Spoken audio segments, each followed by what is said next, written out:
Hello YouTube Stackers, this is ST with Silver Stacking 101. In this video, we are starting a new series, Silver Pumpers and the Lies They Spread. I was going to call it myths, but they're lies. They're damn lies. They damn lies ascended from the pit of hell. I'm Southern, so we gotta say hell is 2 syllables, see. Sounds like a Southern Baptist minister. Ascended from the pits of hell to get people to invest their money incorrectly. Now, the silver pumpers really don't care if you buy silver or not. They get paid by you watching their videos, buying their books, and going to their websites and clicking links, and also maybe joining members-only sections. Now, eventually I'm going to have a website. Haven't gotten there yet. And yes, I'm writing a book. If you watch my videos, you're not going to find anything earth-shattering in my book. So it's probably not even worth buying if you watch my videos. You're going to see what I'm already saying. Might be a couple more funny anecdotes in it, but that's about it. But I'm going to be honest about it. Now, how do they attract these large audiences? Is it because of their great economic analysis? No. They're usually wrong. They're wrong most of the time. Why do people still listen? Because they have a great excuse. This unseen hand that does this massive manipulation of the silver market. And if that hand did not manipulate the silver market, they would have been right. So they always have an out when they're wrong, which they're wrong a lot more than they're right. That's the explanation. It's not that their analysis is flawed. It's this international cabal that's sitting somewhere in some medieval stone castle wearing cloaks, chanting Gregorian-style chants while they manipulate the silver market. And that's what's making the poor pumper seem wrong. Now, how do pumpers attract this audience? They tell people what they want to hear. And they do it by spreading various lies. And it's funny, most of them, it's got the same bullshit. If you watch this guy, then this guy, then this guy, they all saying the same thing, and it's insane when it's broken apart and actually analyzed what they're saying. And that's what we're going to do the next few weeks. Also, they prey on people's need for security. They scare the crap out of people. If you don't have silver when the dollar crashes, and it's going to do it in the next 2 months, according to them, because it was going to do it in the next 2 months for the past 20 years.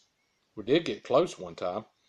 But when the dollar crashes, people's savings will be worth nothing. And it's going to happen very, very soon. So you better run out. You better buy a lot of silver regardless of the price. Physical silver, take it home. Now, certainly I believe in prepping silver.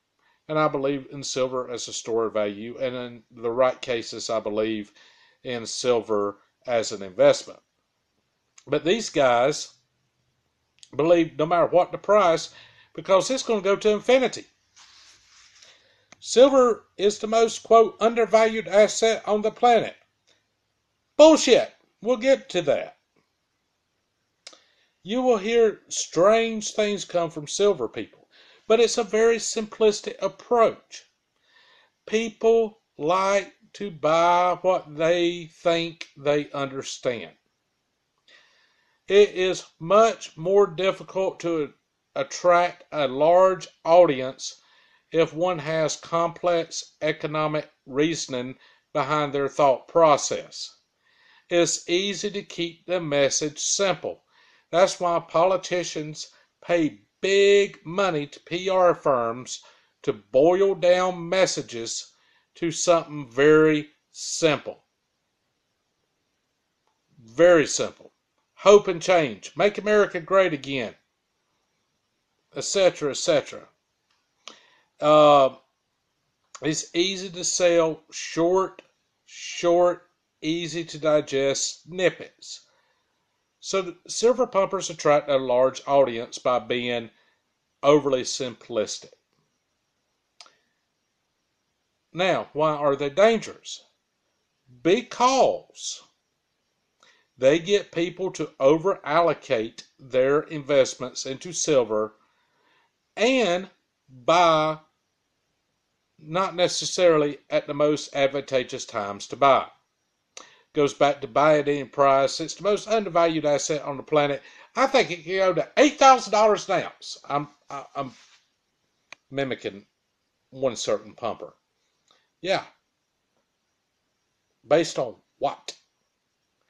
And sometimes they bring up some theories to price silver, or they bring up theories about how the dollar is going to collapse next week, next month. And we're going to walk through this on the next few Saturdays. Now, I learned something. I've heard this saying before, but I actually seen it and learned it now. Learned the meaning behind it. If you want to really piss somebody off, tell them the truth. There are some real Kool-Aid drinkers that follow the pumpers. And they have not took kindly to what I've been saying. I think I pissed in their cornflakes. I'm sorry. I'm not lying for anybody. I'm going to tell you the truth. And I'm going to tell you the truth, and history should show I'm right. And the future events should show I'm right. So, I'm not lying for anybody, but it pisses some people off. Now, we have no shortage of keyboard warriors in this world. I call them fucking cowards, but they're keyboard warriors. You know, they're 10 foot tall when they're sitting behind a keyboard. And they are going to attack the living crap out of me. I'm probably going to allow those posts to go through just to show how much venom they have when someone tries to point out sound economic reasoning. There will be personal attacks. When I did a true value of silver, which we just sat and watched silver return to the true, what I said, true value, and it's moving up again from it, I was attacked viciously. Now I guarantee if they saw me on the street, they wouldn't open their mouth, but again, keyboard warriors, you know, everybody's 10 foot tall in front of a keyboard. That's okay. Attack me, whatever floats your boat. I don't care. I'm not going to change what I'm doing. So subscribe if you haven't, guys. Watch the comments. They should be funny. Because I am going to seriously piss in a lot of people's cornflakes in the next few weeks. And I don't care. I'm not going to lie. I'm going to tell you the truth about the matter. If you disagree, say why. That'd be wonderful. I love disagreement. I love disagreement where the people say why they disagree. The hit and runs, you talk like a moron. Well, you write like a moron. That's the best you come up with, dude? I mean, you're an asshole. I hate to say that. Now, I got several viewers that disagree on a regular basis with me. That's wonderful. I happen to enjoy reading their posts. They're well thought out posts. And by all means, if I invite that. I like the discussion it generates. I like to see two viewers start having a respectful debate back and forth between each other. It's always nice. So, guys, we're going to have fun next few weeks. We'll probably piss a few people off. And that's going to be even more fun. God bless you. Subscribe. Have a great day.